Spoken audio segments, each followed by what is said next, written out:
আজকে এই মুহূর্তে আমাদের উযু নাইকা, সকলের উযু আছে না? কথা বলেন না কেন?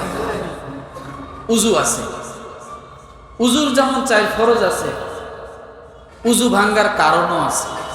উযু করলেই যে উযু থাকবে এমন কথা না, উযু ভেঙেও যেতে পারে। উযু কি হতে পারে? কথা বলেন, উযু ভেঙে যেতে পারে। তাহলে উযু ভাঙ্গার কারণ হলো 7টা। কয়টা? জোরে বলেন, সকলে বলেন। উযু ভাঙ্গার কারণ কয়টি? উযু ভাঙ্গের কারণ কয়টি? 7টি। আমি 7টা বলার পরে আজকের মূল আলোচনায় যাব। আজকে আমরা আরেকটা বিষয় শিখব, কিন্তু এই উযু ভাঙ্গার কারণ 7টা বলে যাব। এখন যারা আসে নাই, বেকার ঘুরতেছে, যাই খুতবা শুরু হোক,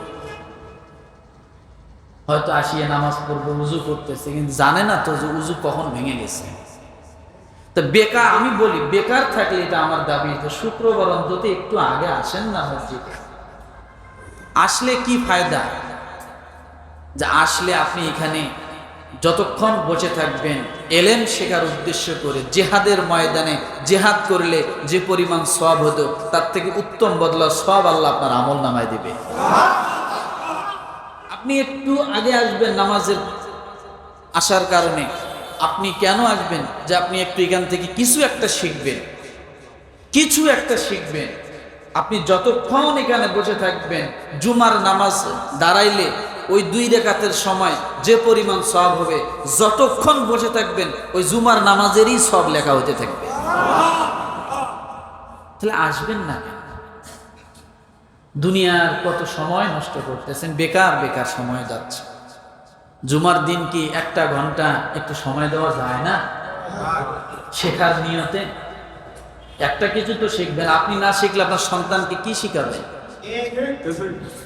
আপনি না শিখলে আপনার সন্তানকে কি শিখাবেন? সন্তানকে সাথে নিয়ে আসেন মসজিদে, সন্তানকে মসজিদে আসা শিখান, তাহলে না আপনার সন্তান মসজিদে আসা শিখবে। আপনি নিজেও আসেন না, বাচ্চা কাচ্চাদেরকেও মসজিদে নিয়ে আসেন না, তারা শিখবে কোথায়? রাগ করলে? এই জন্য উযু ভাঙ্গের কারণ কয়টি? পায়খানা বা পেশাবের রাস্তা দিয়া কোনো কিছু বাহির হওয়া। পায়খানা পেশাবের রাস্তা দিয়ে যদি কিছু বাহির হয়, উযু কি হয়? সেটা যে কিছু হোক, পায়খানা পেশাবের রাস্তা দিয়ে, সেটা হাওয়া হতে পারে অর্থাৎ বাতাস হতে পারে, যে কোনো শরীরের ভিতরের পানি যদি পায়খানা এবং পেশাবের রাস্তা দিয়ে বাহির হয়, তাহলে উযু কি হবে? উযু নষ্ট হয়ে যাবে। পুনরায় আপনাকে উযু করে তারপরে নামাজ পড়তে হবে। দলিল সূরা মাইদা আয়াত নাম্বার 6। কত? সূরা মাইদা আয়াত নাম্বার 6 আছে যে পায়খানা পেশাব কুনতুম জুনুবান ফাত্তাহহারু, তোমরা যদি স্ত্রীর সাথে বসবাস করো, থাকো, সেখানে যদি তোমরা সঙ্গম করো, তাহলে তোমরা কি করো? তোমরা পুনরায় উযু করো। অর্থাৎ পায়খানা এবং পেশাবের রাস্তা দিয়ে যে কোনো বাতাস হোক অথবা পানি, তরল জাতীয় কিছু হোক, বাহির হলে কি হবে? উযু ভেঙে যাবে।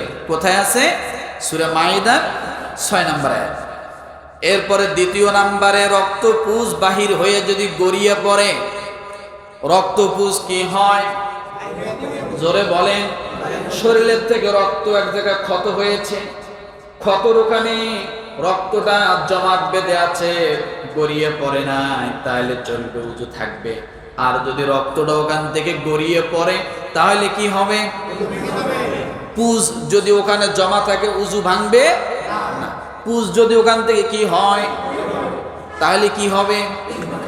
তাহলে 1 নাম্বার, পায়খানা বা পেশাবের রাস্তা দিয়া কোনো কিছু বাহির হওয়া যদি হয়, তাহলে কি হবে? উযু। 2 নাম্বার, রক্তপুঁজ বা পানি বাহির হয়ে গড়িয়ে পড়া। কি রক্তপুঁজ বা পানি? শরীর থেকে কি কত স্থান থেকে রক্তপুঁজ পানি বাহির হয়, গড়িয়ে পড়ে। 3 নম্বরে, এটা 2 নাম্বারটা কোথায় আছে? মুয়াক্তা ইমাম মালিক হাদিস নাম্বার 110। এরপরে তিন নম্বরে উজু ভাঙ্গের কারণ, তৃতীয়টা হলো মুখ ভরে বমি হওয়া। মুখ ভরে কি? মুখ ভরে গল গলায় বমি করে না? তো মুখ ভরে যদি গল গলায় বমি করে তাহলে তার কি হবে?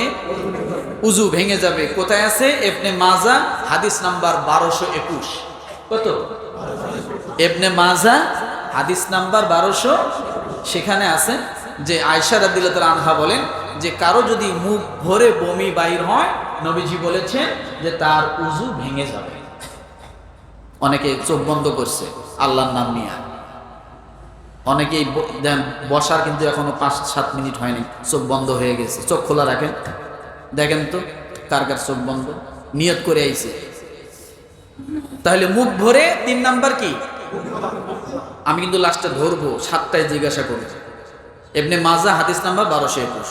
4 নাম্বার, থুতুর সাথে রক্ত সমান হোক অথবা বেশি হোক।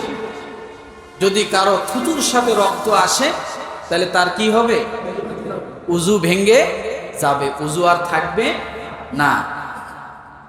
আবি সাইবা হাদিস নাম্বার 1330। এরপরে 5ম নাম্বারে চিত বা কাত হয়ে হেলান দিয়ে ঘুম যাওয়া। চিত বা কাত হয়ে হেলান দিয়ে ঘুম যাওয়া।